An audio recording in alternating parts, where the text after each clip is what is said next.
I'm Amber Wilson, 34, and I was supposed to be closing a major marketing deal in Chicago for 3 more days.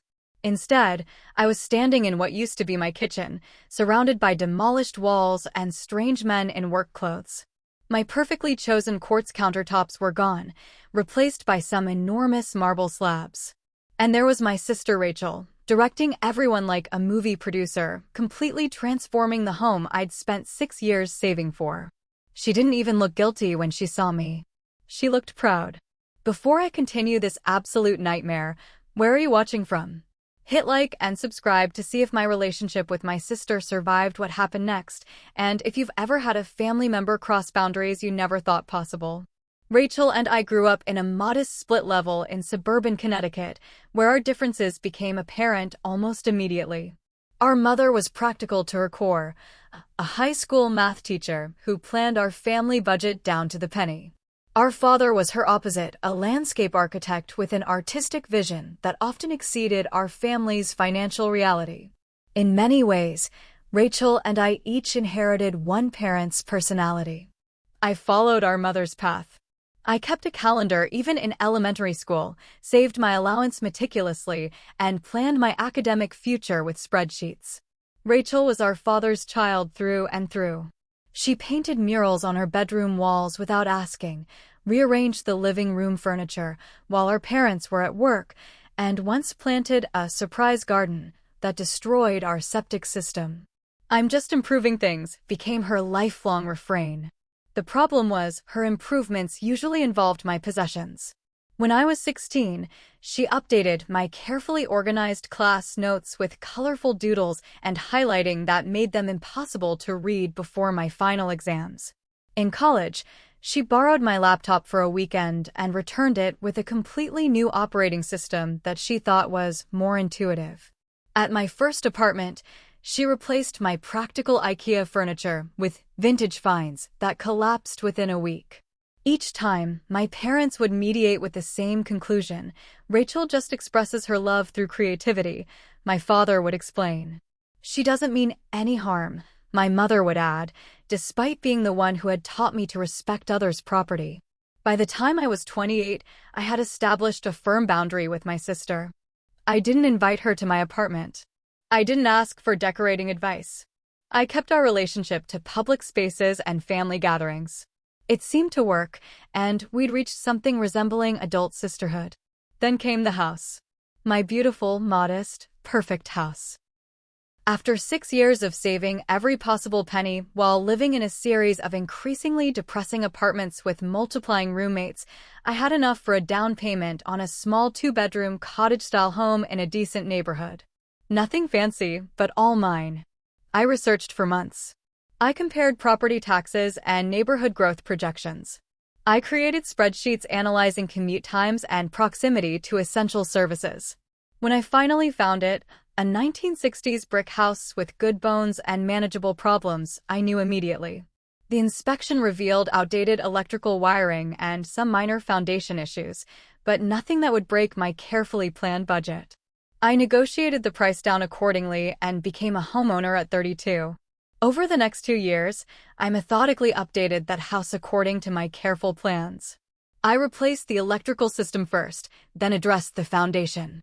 I painted each room in the warm neutrals I'd always envisioned, selected affordable but quality fixtures, and found the perfect quartz countertops for the kitchen during a rare seasonal sale. Every detail reflected not just my taste, but my achievement. This house represented every extra shift I'd worked, every dinner out I'd declined, every vacation I hadn't taken. When friends visited for the first time, they always said the same thing: "This place is so you." It was the highest compliment I could imagine. My career had been advancing steadily at the digital marketing firm where I'd worked since graduation. This year brought a significant promotion to senior account manager, which meant more responsibility, better pay, and unfortunately, more travel. My first major assignment was leading a pitch to a potential national client that would double our agency's revenue. Meanwhile, Rachel's interior design business was struggling. She had plenty of creative vision, but struggled with the practical aspects of running a business: budgeting, invoicing, scheduling. After her landlord raised the rent on her apartment, She showed up at my doorstep with 2 suitcases and her portfolio. Just for a month, she promised. Until I closed this big contract. Against my better judgment, I offered her my spare bedroom. She was family, after all, and for the first time in her adult life, she seemed genuinely grateful for my help. We established clear house rules: no redecorating, no rearranging, no improvements, without explicit permission. She agreed readily, seeming almost offended that I would think she hadn't matured beyond those impulses. That was 3 months ago. Her big contract had fallen through, but she'd found some smaller design jobs and contributed nominally to utilities. Our cohabitation had been surprisingly peaceful, mainly because I was increasingly absent due to work travel. The Chicago trip was meant to be my crowning professional achievement, a week-long conference culminating in our pitch to the national client. If successful, I would likely be promoted to director level before year's end. I had prepared meticulously, rehearsed constantly, and left nothing to chance. The presentation went flawlessly. The client signed on the spot, 2 days earlier than anticipated. My boss was so impressed she suggested I take the extra days as a well-deserved break before returning to the office. I decided to fly home and surprise my boyfriend, Derek, with dinner reservations at the upscale restaurant we'd been wanting to try. Instead, I was the one who got the surprise. The first warning sign was the collection of unmarked vans in my driveway. The second was the rhythmic pounding that vibrated through my front yard. Still, nothing prepared me for what I found inside. My living room wall, the one separating it from the kitchen where I'd hosted my first real dinner party, was half gone. The floating shelves displaying my travel mementos had been removed, contents piled haphazardly in a cardboard box. The carefully selected sectional sofa that had maxed out my credit card was pushed to one side, covered in a film of drywall dust. Careful with that lighting fixture. It's hand-blown glass from Italy. Rachel's voice carried from the kitchen. She stood amid the destruction, clipboard in hand, directing a team of contractors like a general on a battlefield. The kitchen itself was unrecognizable. My practical, quality appliances were gone, replaced by stainless steel behemoths that belonged in a restaurant. The quartz countertops I'd waited months to install had vanished, replaced by massive slabs of veined marble that I knew instantly cost more than my annual mortgage payment. Cabinet doors leaned against walls, hardware scattered across the floor. Rachel. My voice sounded distant in my ears, like it belonged to someone else. What have you done to my house? She spun around, eyes widening momentarily before her face lit up with excitement. Amber, you're home early. Surprise. She gestured broadly at the destruction surrounding us. Isn't it amazing already? Wait until you see what I have planned for the master bath. Master bath? I repeated numbly, then pushed past her toward my bedroom. The en-suite bathroom I'd updated with affordable but stylish fixtures was completely gutted. The tile I'd installed myself over a 3-day weekend gone. The vanity I'd refinished nowhere to be seen. Instead, a massive clawfoot tub dominated the small space, plumbing fixtures dangling unconnected from newly opened walls. I returned to the kitchen, shock giving way to seething anger. Stop, I managed through clenched teeth. Everyone needs to stop right now. The workers glanced uncertainly between Rachel and me, tools still in hand. Don't be silly, Rachel laughed, addressing them. My sister's just surprised, that's all. Keep going according to plan. She turned to me, lowering her voice. I know it looks chaotic now, but you have to trust the process. I'm giving you the home you deserve. No more boring beige walls and builder-grade fixtures. This is MY house, I said, my voice rising. Those were MY choices. You had absolutely no right to do any of this. Rachel's smile faltered slightly. Look, I know you're particular about your things, but I'm a professional designer. The layout was all wrong for the space. Your kitchen was completely closed off from the living area. That's so outdated. And those countertops, she made a dismissive gesture. They looked like something from a rental unit. I liked my countertops. I was shouting now, not caring that the workers were pretending not to listen. I researched for months. I waited for a sale. I chose every single thing in this house, Rachel. How could you possibly think this was okay? You'll thank me when it's finished, she said confidently. The property value will increase at least 30% with these upgrades. I'm using the best materials, top-of-the-line everything. A horrible thought struck me. How are you paying for this? Her expression turned evasive. Well, I knew you'd been saving for home improvements. You took money from my account. The room seemed to tilt beneath my feet. Not exactly. I used your emergency credit card, the one you keep in your desk drawer. But it's not like it's being wasted. These are investments in your home. I fumbled for my phone, hands shaking so badly I could barely open the banking app. There it was, $27,436 in new charges over the past 3 days. Custom cabinetry. Designer fixtures. Italian marble. $27,000. The number was incomprehensible. Rachel, that card has a $30,000 limit. It's for emergencies only.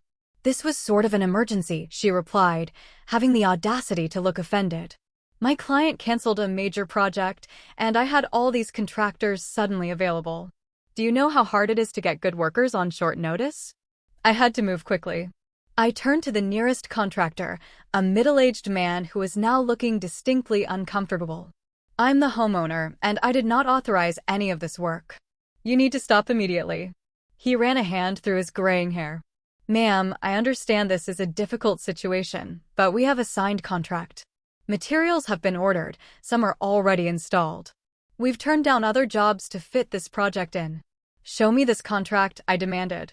He produced a tablet, opening a digital document that featured my name and address and a signature that was definitely not mine.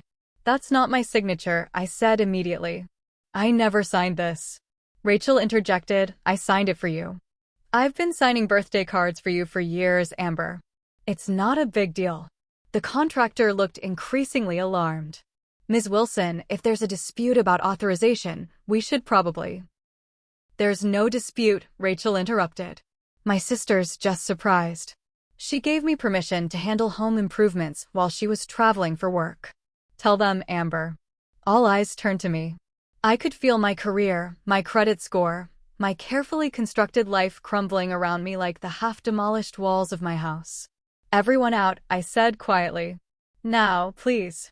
Ms. Wilson, the contractor began hesitantly, we can't just leave the project in this condition. There are open walls, exposed plumbing. I'll pay you for today's work, I said, but I need everyone to leave while I discuss this with my sister. After an uncomfortable silence, he nodded. We'll secure the necessary areas and continue tomorrow once things are clarified. He gestured to his crew, who began gathering their tools with obvious relief. Once they had filed out, I confronted my sister again. How could you do this? This isn't just crossing a boundary, Rachel. This is criminal. You forged my signature. You committed credit card fraud. Her eyes filled with tears. I was trying to do something nice for you. You worked so hard, and your house was so basic. I wanted you to come home to something special. This isn't something special, I hissed.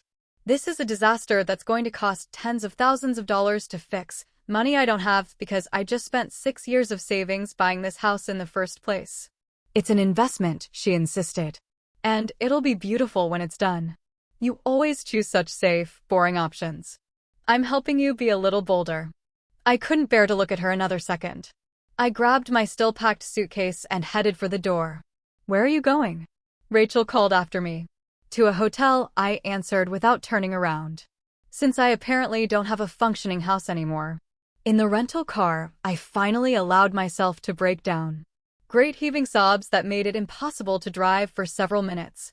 When I could finally see through my tears, I drove to the nearest hotel and checked in with numb efficiency. Once in my room, I called Derek, who was out of town visiting his parents. Babe, slow down, he said after my tearful explanation. Are you saying Rachel renovated your house while you were gone? Without asking. Not just without asking, by forging my signature and maxing out my emergency credit card, I clarified, fresh tears starting. My house is destroyed, Derek. Everything I worked for, everything I chose so carefully. It's all gone. His long pause spoke volumes. I don't even know what to say. That's criminal. Have you called the police? And have my sister arrested? I can't do that. Despite everything, the thought made my stomach turn. Amber, she stole your identity and thousands of dollars. If she were a stranger, you wouldn't hesitate. He was right, of course, but it wasn't that simple. I need to figure out the contractor situation first. If I report her for fraud, the renovation will stop immediately, but my house will still have holes in the walls and exposed plumbing. I'd have no kitchen, no bathroom. I don't know what to do. I can fly back tomorrow, Derek offered. No, stay with your parents. There's nothing you can do here except stare at the wreckage with me. I sighed deeply. I need to sleep and then figure out my options. But sleep didn't come. I lay awake in the sterile hotel room, replaying every moment since my return, wondering how my carefully constructed life had shattered so completely in a single afternoon. The next morning, I met the contractor, Bill Matthews of Matthews Home Renovations, at my house. Rachel was nowhere to be found, which was probably for the best. Bill seemed genuinely sympathetic to my situation as we walked through the demolished remains of my home. I've been doing this for 20 years, he said, and I've never encountered quite this situation before. Family members sometimes disagree on renovation details, but not the entire project itself. Can you show me exactly what was planned? I asked, trying to maintain some semblance of professionalism despite having slept approximately 45 minutes. He pulled out detailed plans that showed a complete transformation of my modest home into something from an architectural magazine. Open concept main floor. Designer kitchen with custom everything. Luxury bathroom with heated floors and a rainfall shower. New hardwood throughout. Even the exterior was getting an update with a covered porch and landscaping. And the timeline for all this? I asked faintly. Your sister requested an accelerated schedule. We're looking at about 3 weeks minimum, working weekends. And the total cost. Though I already knew I couldn't afford whatever the answer would be. Bill hesitated. The contract is for $82,500, not including any unexpected issues we might encounter with the foundation or plumbing. At my visible shock, he added, your sister selected the highest-end options for everything. I did mention there were more budget-friendly alternatives, but she was quite adamant. $82,000. The number hit me like a physical blow. That was more than 3 times my annual home improvement budget. More than I had in my emergency fund, retirement accounts, and savings combined. What are my options here? I asked, trying to keep my voice steady. Bill ran a hand through his hair. Legally speaking, we have a signed contract, and we've already ordered most of the materials. Some are custom and non-returnable. If you want to cancel completely, you'd still be responsible for those costs, plus the labor already performed and a cancellation fee. How much would that be? Around $35,000, give or take. $35,000 to cancel, or $82,000 to proceed with renovations I never wanted. Some choice. What if we modified the plans? Used less expensive materials, scaled back some of the features. Bill nodded. That's possible. We'd need to revise the contract, and there might be some restocking fees for materials we've ordered but haven't installed yet. But it could significantly reduce the overall cost. It was the closest thing to good news I'd heard in 24 hours. After Bill left, promising to work up some alternative options, I called my credit card company. The representative was professional but firm. Since the card was in my name only, any unauthorized use was considered fraud and would require a police report to dispute. If a family member used your card without permission, you'd need to be willing to press charges against that person, she explained gently. And if I'm not willing to do that, then legally, you're accepting responsibility for the charges. Next came an even more difficult call to my boss, explaining that I needed another day or 2 before returning to the office. To her credit, she was understanding, but I could hear the concern in her voice. The major client whose business I'd just secured was expecting a detailed onboarding strategy by the end of the week. My personal crisis was already impacting my professional responsibilities. By mid-afternoon, Rachel finally returned, breezing through the front door with an enormous smile and 2 people I'd never seen before. This is Marcel and Justine, she announced, as if introducing honored guests at a dinner party rather than strangers into the ruins of my home. They're clients of mine who wanted to see the Wilson Project in progress. The Wilson Project. I repeated, dumbfounded. I've been documenting the transformation on Instagram, Rachel explained, pulling out her phone to show me. It's getting amazing engagement. Hashtag Wilson Renovation is actually trending locally. Sure enough, her Instagram page now featured dozens of photos and videos of my house being demolished, with captions like tearing down walls and outdated design concepts, and making magic happen for a special client. In every post, Rachel positioned herself as the visionary designer behind the transformation, with no mention that the house belonged to her sister, or that said sister was completely unaware of the project. These have thousands of likes, I said numbly. I know. Isn't it amazing? This could really put my design business on the map. She turned to her friends. Let me show you what we're doing with the master bath. The Italian tile is being delivered tomorrow.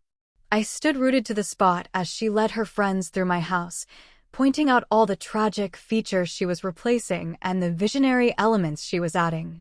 Her voice carried clearly through the now open space. The original layout was so confining and basic. Just beige walls and builder-grade everything.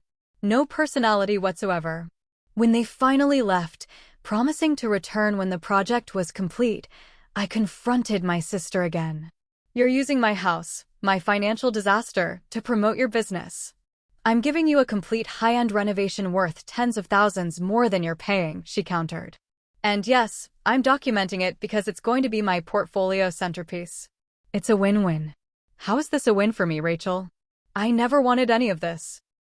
You've destroyed my home, put me in crippling debt, and now you're insulting my taste to strangers on the internet. Your taste is boring, she said flatly. Beige walls and sensible furniture and practical countertops. You think inside such a tiny box, Amber. I'm trying to help you see how much better things could be if you just took a risk occasionally. I didn't ask for your help. I loved my house exactly as it was. No one loves builder-grade fixtures and off-white walls, she scoffed. You settled because it's what you always do. You settle for safe and boring in every aspect of your life. The conversation deteriorated from there, ending only when Rachel stormed out, declaring she would stay with a friend until I calmed down and appreciated what she was doing for me. The next morning, my boss called. The client was requesting changes to the onboarding documents I'd submitted remotely. Changes I would normally handle easily, but now seemed overwhelming given my current situation. Is everything all right, Amber? She asked after I'd been silent too long. This isn't like you. You're usually so on top of everything. I'm dealing with an unexpected situation at home, I admitted. But I'll handle the revisions right away. I tried. I really did. But sitting in a coffee shop since my house had no functional workspace, surrounded by the noise of normal people having normal days, I couldn't focus. The deadline came and went without my submission. When my boss called again, her tone had shifted from concern to disappointment. The client is questioning our commitment, she said. This was supposed to be your project to lead, Amber. I went to bat for you with the partners. I know, I said, fighting back tears. I just need a few more days to sort things out at home, and then I'll be fully focused. The thing is, we don't have a few more days. I'm going to need to hand this account over to Michael for now. When you're ready to come back, we can discuss your role moving forward. The promotion I'd been working toward for years gone, just like that. All because my sister couldn't respect the most basic boundaries. The next blow came when I finally managed to return to my house that evening, hoping to salvage some clothes that weren't covered in construction dust. As I searched my partially demolished bedroom closet, I realized something was missing, the vintage dresser that had belonged to our grandmother. It wasn't particularly valuable in monetary terms, but it was one of the few family heirlooms I'd been given, a piece I treasured. I called Rachel immediately. What happened to Grandma's dresser? Oh, that old thing, she replied casually. It didn't fit the new design aesthetic at all. I donated it to make room for the built-ins we're installing. You donated a family heirloom? Without asking me. It was just taking up space, Amber. The wood was all scratched, and those brass handles were so tarnished. I was going to restore it. I shouted into the phone. I had specific plans to refinish it this summer. It was one of the only things I had from Grandma. Well, I'm sure whoever got it will appreciate it more than you did, letting it sit there all dusty and unused. I hung up, unable to bear another word.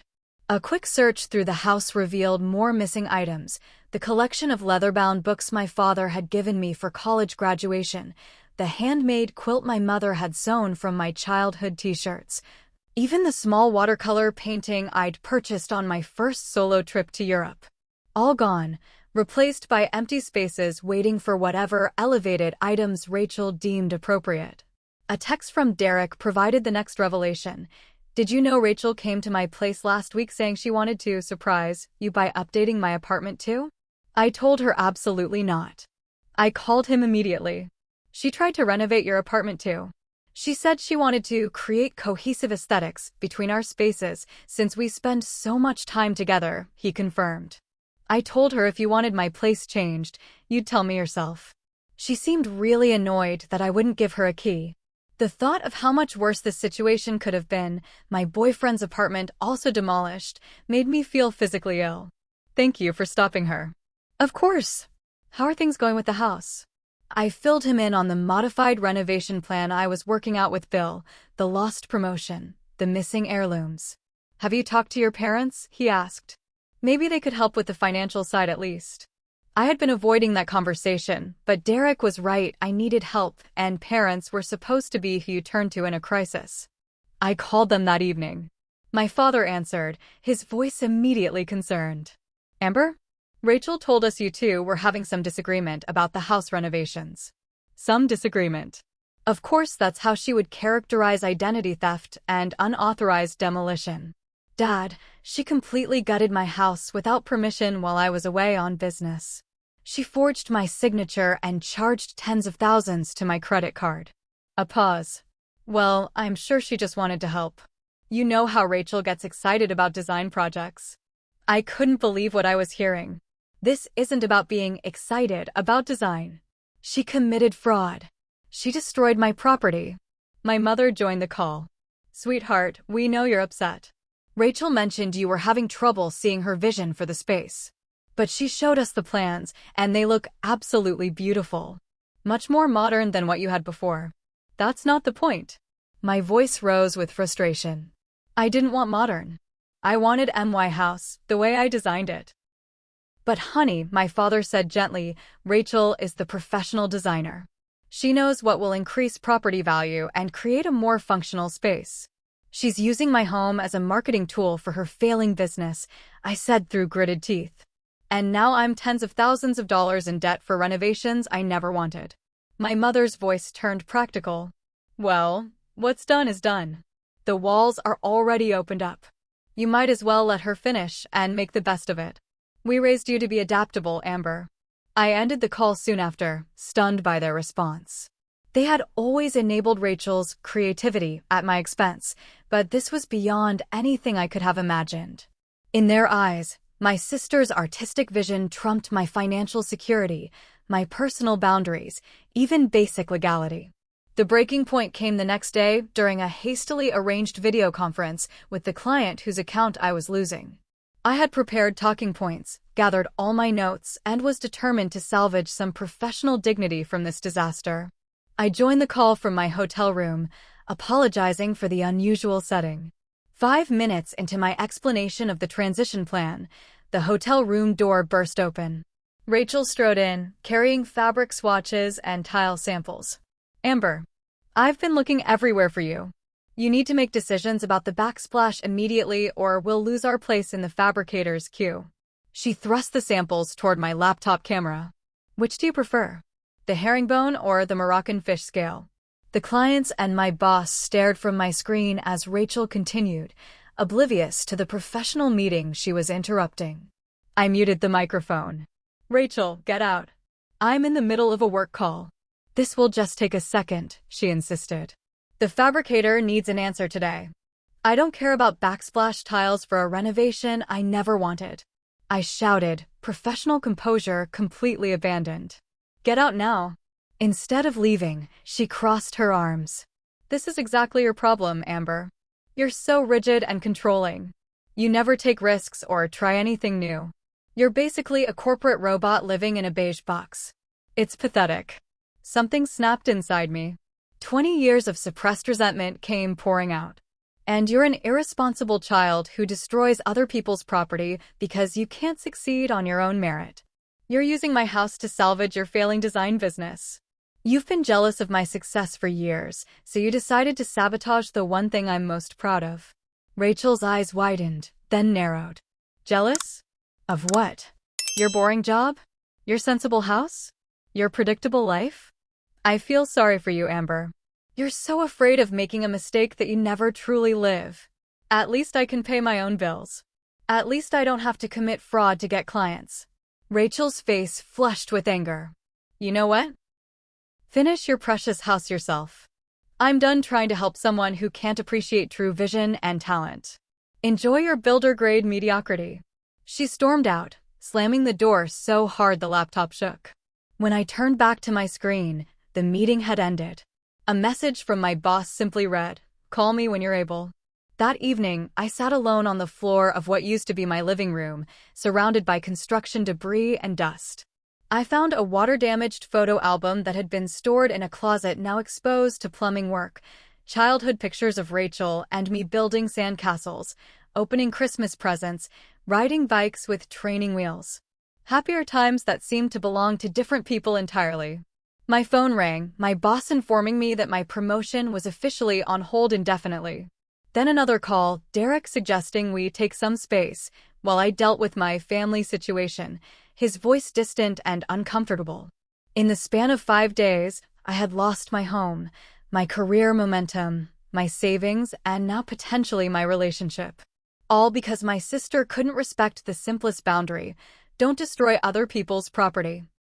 I spent that night in the hotel again, staring at the ceiling as hours ticked by. Around 3 a.m., something shifted in my perspective.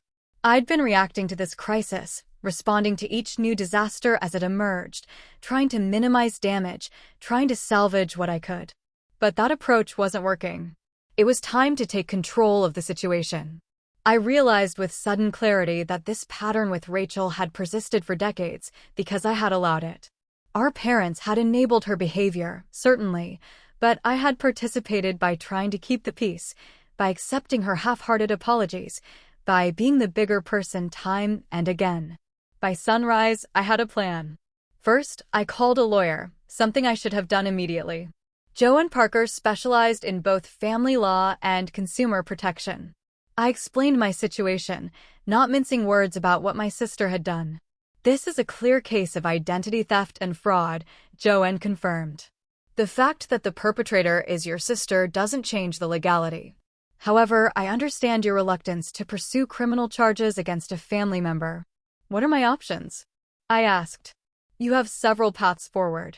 You could file a police report and dispute the credit card charges as fraud, which would likely result in criminal charges against your sister. You could sue her civilly for the damages to your home and unauthorized expenses.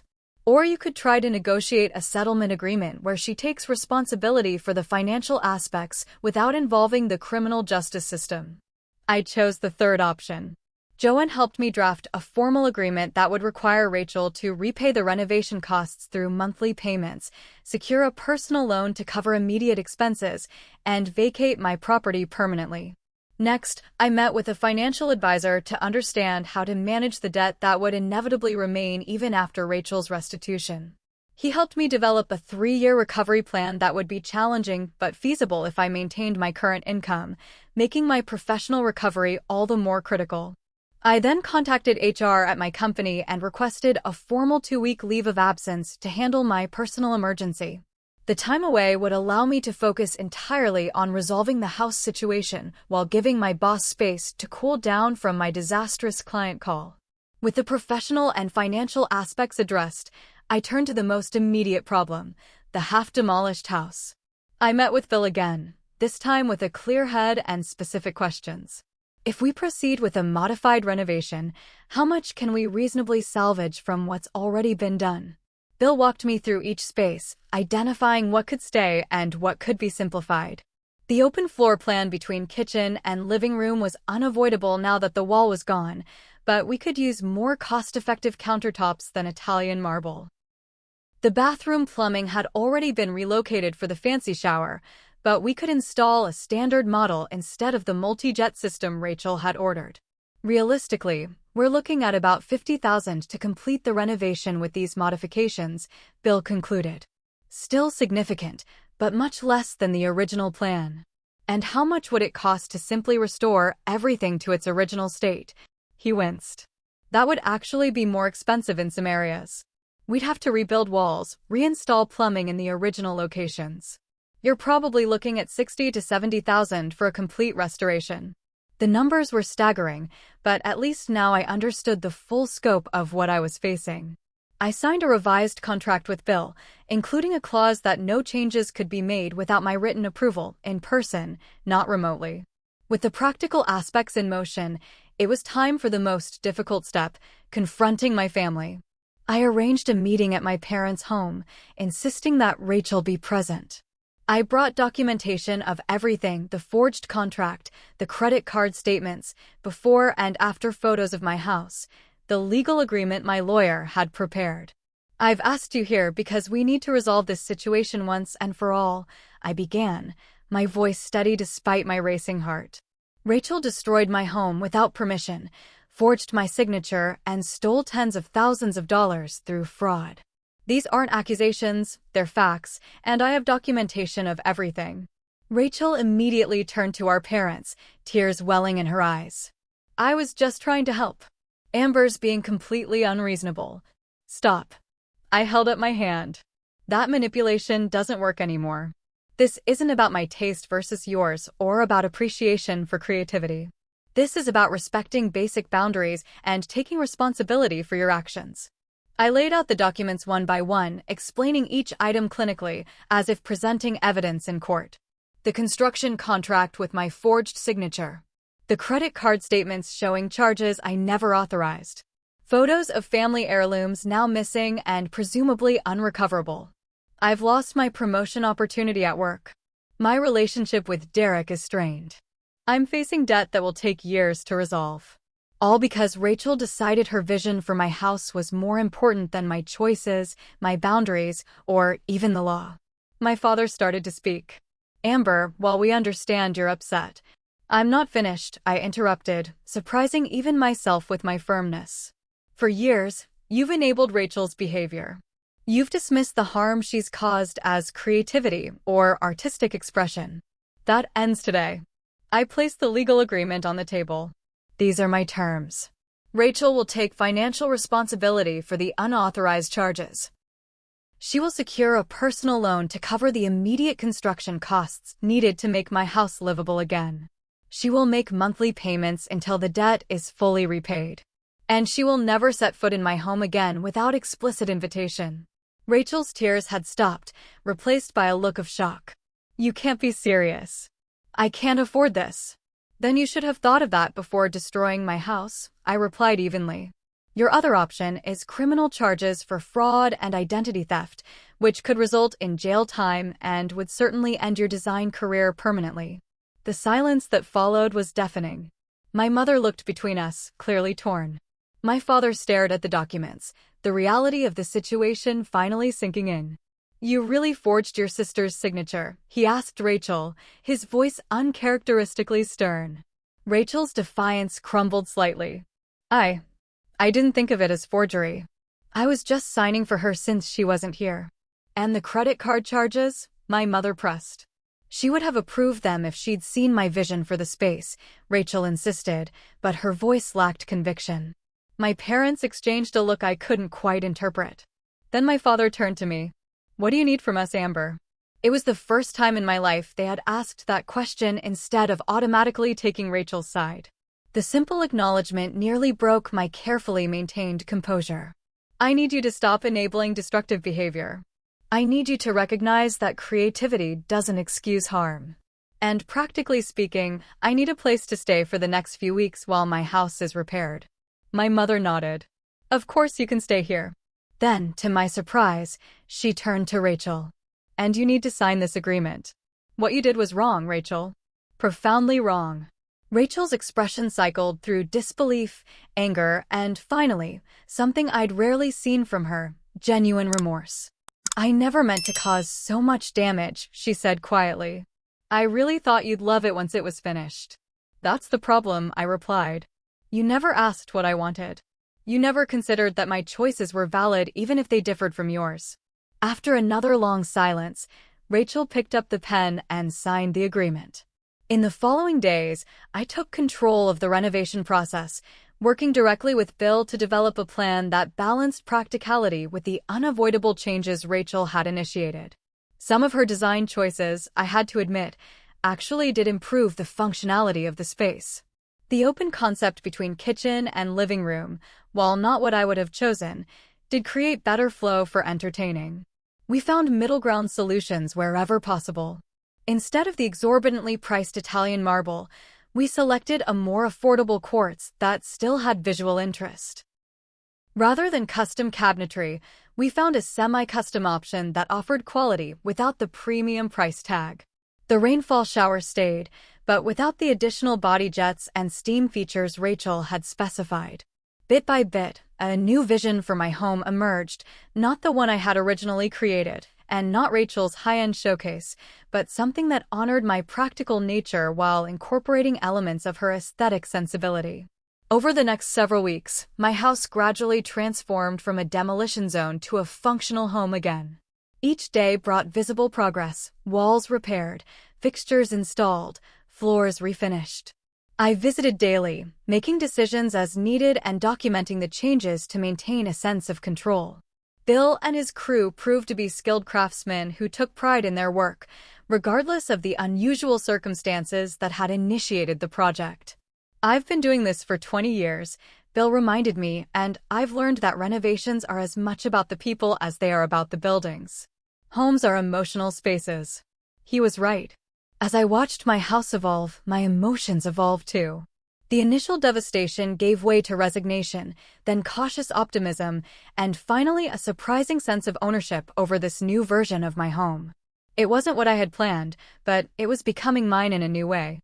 When I returned to work after my leave, I approached my boss with a carefully prepared proposal. I want to apologize for my unprofessional behavior during the client call, I began. I was dealing with a personal crisis that I allowed to spill over into my work life. We all have personal emergencies occasionally, she acknowledged. But the timing was particularly unfortunate given the importance of this client. I understand. And I've spent a lot of time thinking about how to make this right. I handed her a document I'd prepared. This is a case study I've developed based on my experience, how to maintain professional commitments during personal crisis.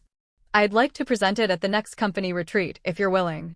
She looked surprised but intrigued. You want to use your own difficult experience as a teaching tool? Yes. I believe the lessons I've learned could benefit the whole team.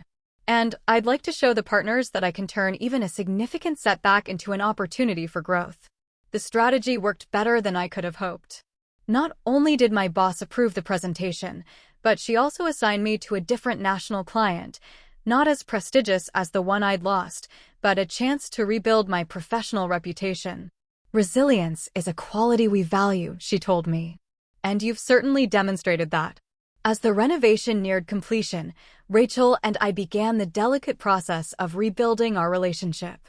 She had secured a personal loan as agreed and made the first 2 monthly payments on time. More importantly, she had started seeing a therapist to address what she now recognized as long-standing issues with boundaries and impulse control. My therapist says I've been using creativity and vision as excuses to control my environment and the people in it, she admitted during a cautious coffee meeting. Apparently, it's a way of managing my anxiety about my own life by focusing on fixing others. That actually makes a lot of sense, I replied, thinking of all the times she'd improved my possessions without permission.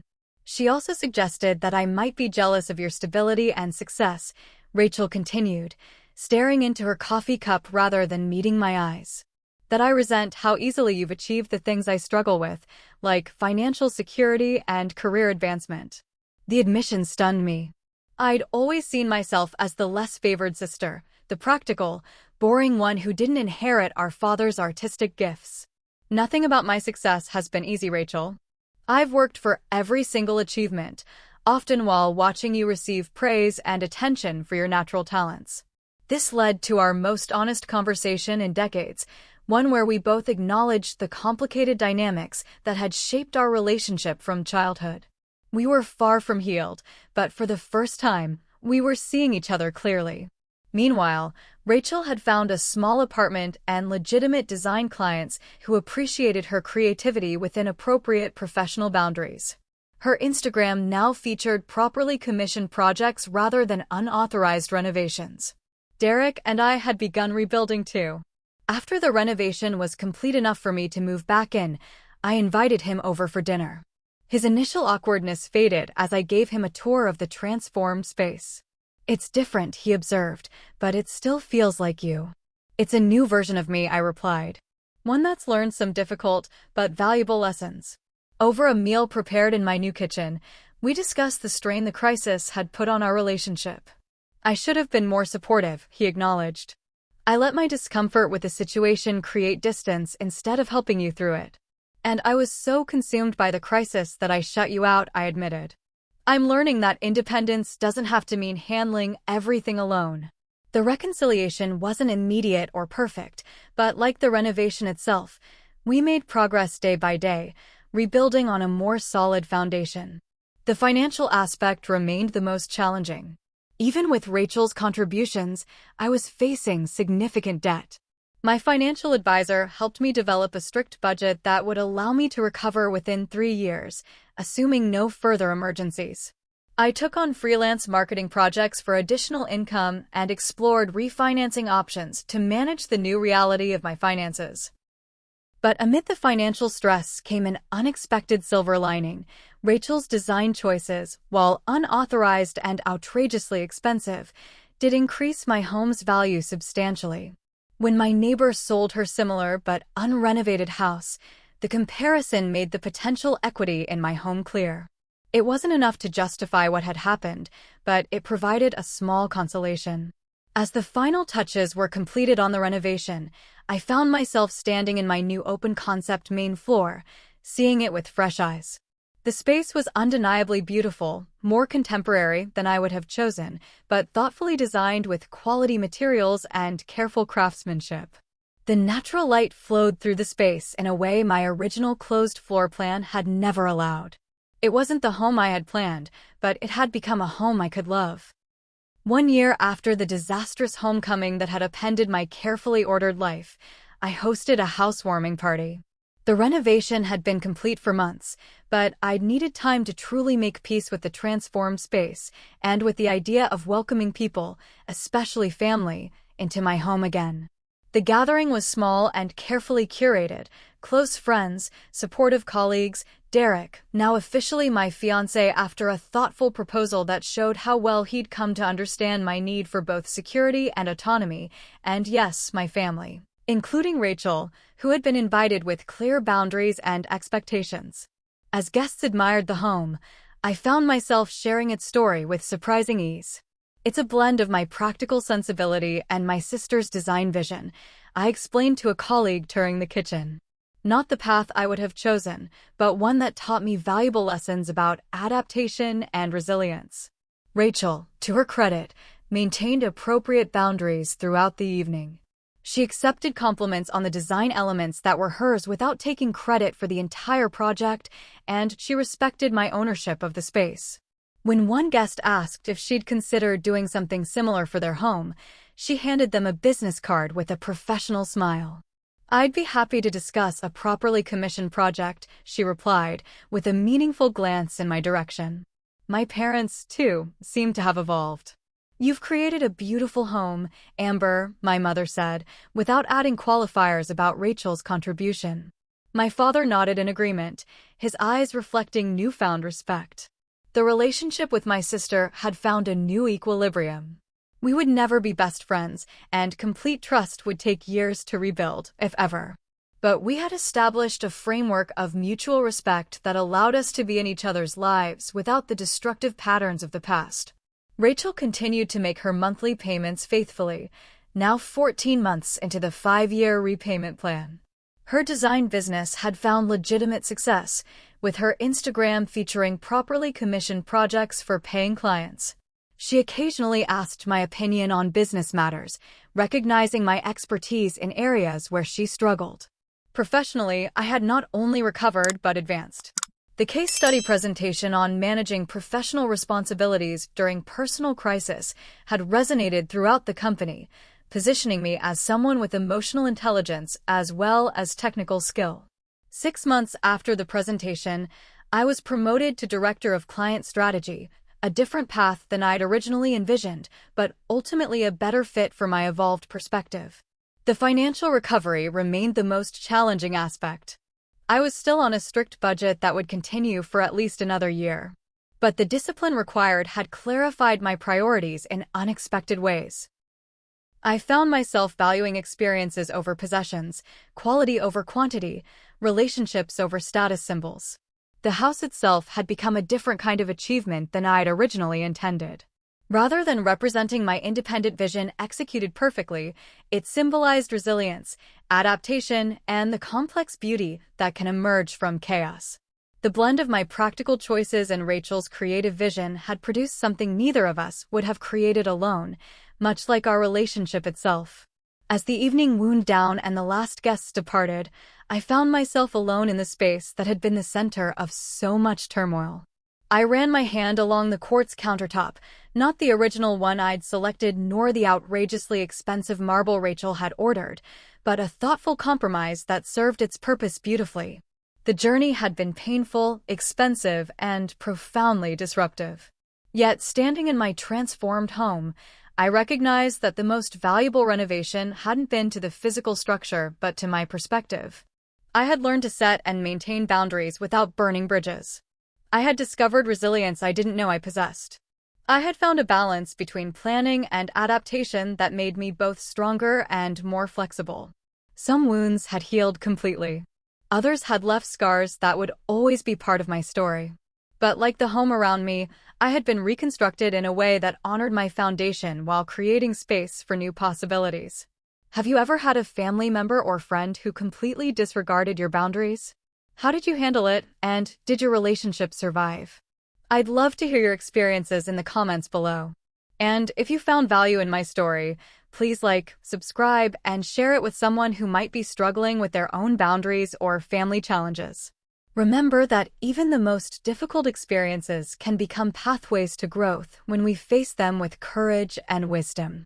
Thank you for joining me on this journey, and I wish you strength in your own moments of unexpected renovation.